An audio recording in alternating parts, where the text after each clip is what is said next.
Good morning, everyone. I just want to start this video out saying thank you guys to, well, let's start over because my mind's a little cloudy today. I just want to thank everyone for your support and your love. Brisa will be on probably this week.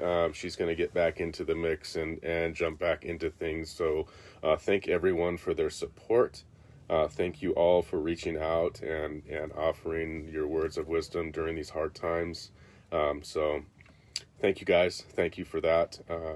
And we really look forward to coming back on here like we were before, together, doing the thing together and really getting out there and helping people together. So thank you guys for that. But now that that's out of the way, I want to touch base on why do you think that you need to change the way you think? You know what? Sometimes you may not need to change the way that you think, but every once in a while, there might be something that's going on in your life that you may need to, and this may resonate with somebody today. For me, I'm going to share a part of my story that I have not shared yet. It's actually in my book that's coming out, but this is one of the main reasons that I really needed to change the way that I was thinking, because it affected so many aspects in my life. It affected my relationships. It affected my relationships with my kids, with my wife at the time, and ultimately with, every relationship that I had on after that.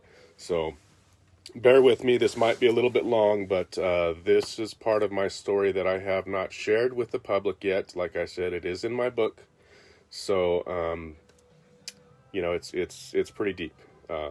So bear with me. It might be a little tough for me to get through this, but the reason why I needed to change the way that I was thinking was because, everything that I went through as a child, all of the hate, all of the anger, all of the frustration, the feeling of hopelessness, I took that into my adult life.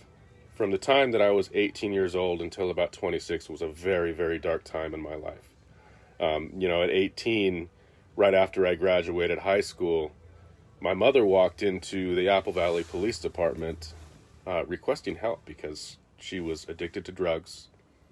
She was just completely, going in a downward spiral. And at that time, she walked in and she says, you know what, I really need help, and I don't know what to do. I can't imagine what it would be like as a parent with 3 children at the time, being in the situation that she was in, to actually have to go in there and seek help.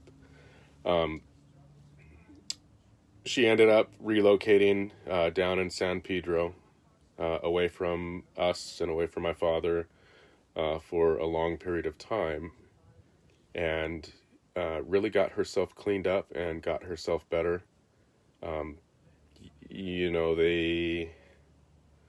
Even though she was cleaned up and she was, now on the path to living a sober life, my parents ended up divorcing at that time because of other things that were happening.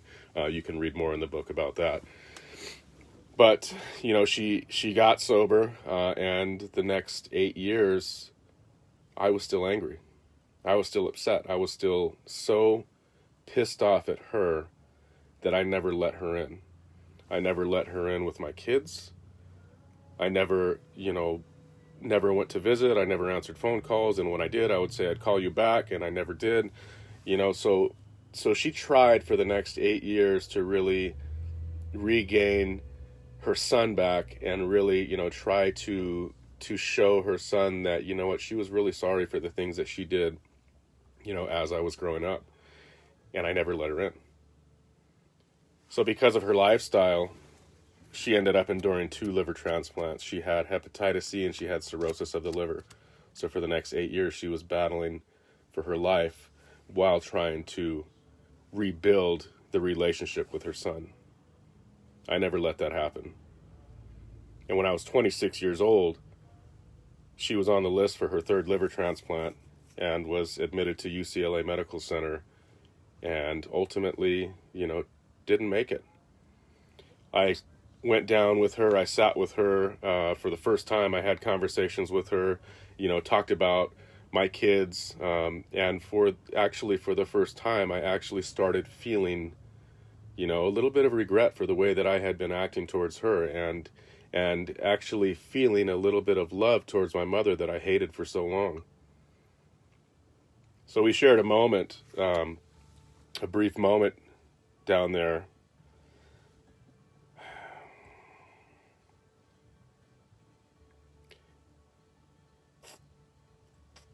She was hooked up to, sorry guys. She was hooked up to machines. She was getting dialysis because her kidneys were shutting down.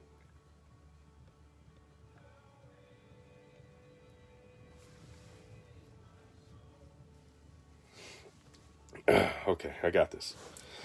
So she was getting dialysis because her kidneys were shutting down, and she had tubes in her throat. She couldn't talk. She could basically see. She could make hand gestures and movements within her body. And I remember sitting there with her and just going over things in my mind and the way that my childhood had went. And then I got up to leave that day, and when I walked out towards the door, she made this sound, this murmured sound. And I got to the door and I turned around and I looked at her, and she looked at me right in my eyes, and we just looked at each other for about 30 seconds. And I told her, you know what, I know, Mama.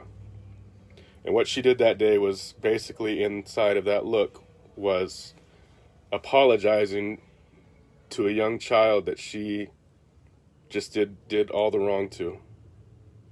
And here, the last 8 years, I never let her in.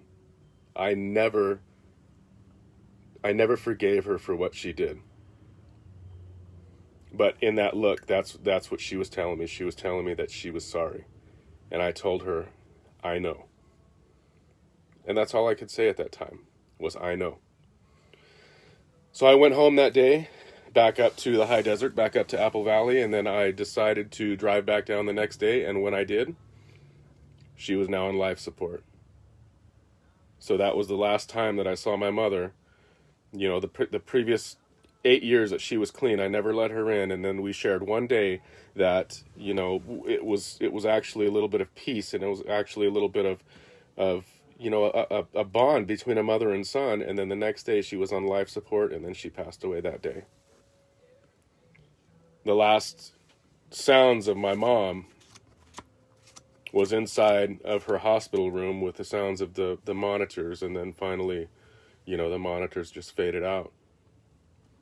So this is one of the reasons, among many, that I really had to reach deep inside of me and change the way that I think, because I took that hate, I took that anger and that frustration into my adult life, and it affected everybody around me. Everybody. So in order to make change, we need to really focus on the things that we're grateful for. We need to focus on our bliss. We need to focus on our joy and the things that create good emotions, because those things are going to affect our energy of tomorrow. And that's the only way that we're going to change. Why do you need to change? Is there something that's eating inside of you that's telling you that you need to change? Talk to you guys later.